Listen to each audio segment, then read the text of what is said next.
আমি দেয়া Bhattacharya, consultant psychologist. মনোজাগতিকে আপনাকে স্বাগত। কোনো একটি ক্রাউড যখন মবে পরিণত হয় এবং মবে থাকাকালীন কিছু মানুষের মেন্টাল হেলথ রিলেটেড এফেক্ট হয়। মেন্টাল হেলথ বা মানসিক স্বাস্থ্যতে নানা ধরনের পরিবর্তন হয় বা সেই ঘটনা দেখার ফলে মানুষের নানা ধরনের পরিবর্তন হয়। ট্রমা হতে পারে, পোস্ট ট্রমাটিক স্ট্রেস ডিসঅর্ডার হতে পারে, যেটি হঠাৎ করে একসাথে এই যে চাপ নিতে পারলো না তার জন্য স্ট্রেস রিলেটেড ডিসঅর্ডার হয়।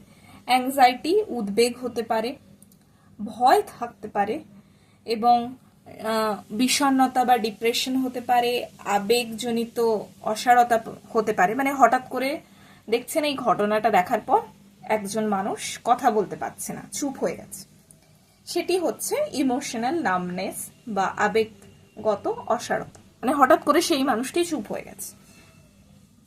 এবং মানুষের ট্রাস্ট রিলেটেড, বিশ্বাস রিলেটেড কিছু কিছু সমস্যা হয়। সমাজকে বিশ্বাস করতে অসুবিধা হয়। যার প্রতি প্রোটেস্ট করছেন, মানে যার কাছে আপনি প্রোটেস্টটা জানাচ্ছেন, প্রশাসনের কাছে, গভর্নমেন্টের কাছে, সে যখন বারবার প্রোটেস্ট করার পরেও কোনো এফেক্টিভ রেজলিউশন দিচ্ছে না বা সলিউশন দিচ্ছে না, বা তার কি ফলাফল হতে পারে বা তার যোগ্য নিয়ম কানুন সেই সব কিছু করছে না, তখন মানুষ হতাশ হয়ে পড়ে। এবং সেইগুলির জন্য সাইকোলজিক্যাল কি কি ইম্প্যাক্ট পড়ে। ভিকটিম আর পার্টিসিপেন্ট সবাই, যারা ক্রাউড থেকে মবে পরিণত হওয়ার ফলে কিছুজন মার খায় আর কিছুজন সেখানে উপস্থিত ছিল, তারা মার খায়নি কিন্তু তারা এই ইনসিডেন্ট বা এই ঘটনাটা বা এই ইভেন্টটাকে দেখেছে, যারা ভুক্তভোগী এবং যারা অংশগ্রহণকারী। ভিকটিমস যারা, তাদের কি কি হচ্ছে, তাদের হচ্ছে ভয় হচ্ছে, অসহায়তা এবং দীর্ঘ সময়ের জন্য ট্রমা তৈরি হচ্ছে। এবং যারা অংশগ্রহণ করেছিল তাদের অপরাধ বোধ হচ্ছে, অনুশোচনা হচ্ছে এবং সংবেদনশীলতা কমে গেছিল, যেটা সেইটা তৈরি হচ্ছে। এবং যারা উইটনেস ছিল তারা কিছুজন শক পেয়েছে, বিভ্রান্তির মধ্যে আছে যে এটা কি হয়ে গেল, কি থেকে কি হয়ে গেল, বা হঠাৎ করে আমরা এই ধরনের আচরণ কেন করলাম, বা আমাদের জন্য কিছু মানুষ এফেক্টেড হলো, বা তারা আমার সামনেই হয়তো কেউ কারো মাথা ফেটে গেছে, সেটা আমার জন্য হয়নি কিন্তু আমার দেখে সেটা অনুশোচনা হচ্ছে যে এই প্রোটেস্টের মাধ্যমে কারো লেগেছে, কারো মাথা ফেটেছে।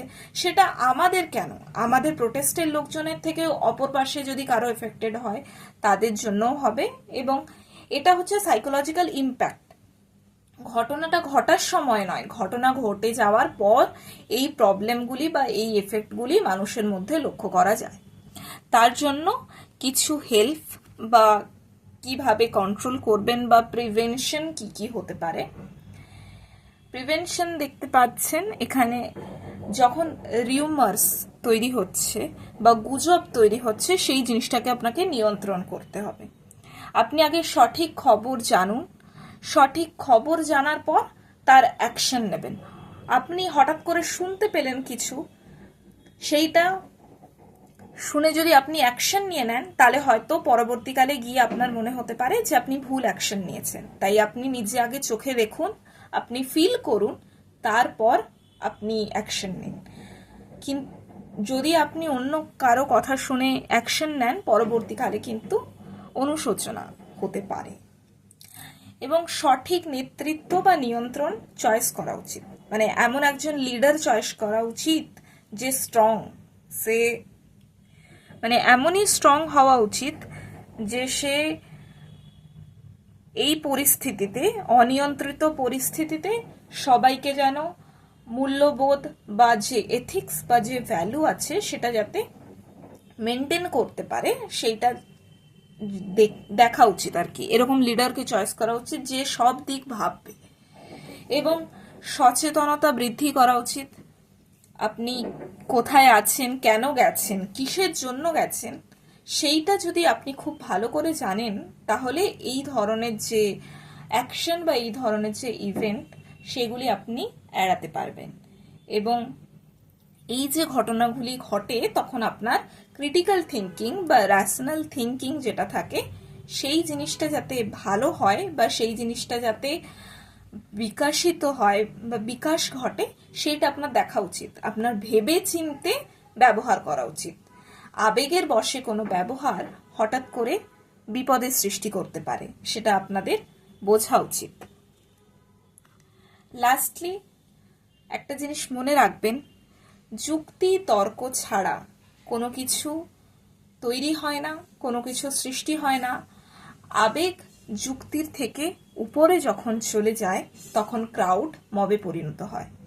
সেই দলগত যে বিহেভিয়ার বা দলগত যে আচরণ সেটা নিয়ন্ত্রণ হচ্ছে না এবং আপনি নিজের আবেগ তাড়িত হয়ে নিজের ইন্ডিভিজুয়াল যে অ্যাকশন সেটা ভুলে যাচ্ছেন। এর ফলে কিন্তু আপনি আবেগ ঘন বা আবেগ জড়িত যে জনসমষ্টি বা জনসমাবেশ তাতে পরিণত হচ্ছেন। তার ফলে মানুষের ক্ষয়ক্ষতি হতে পারে, মানুষের নানা ধরনের অসুবিধা হতে পারে।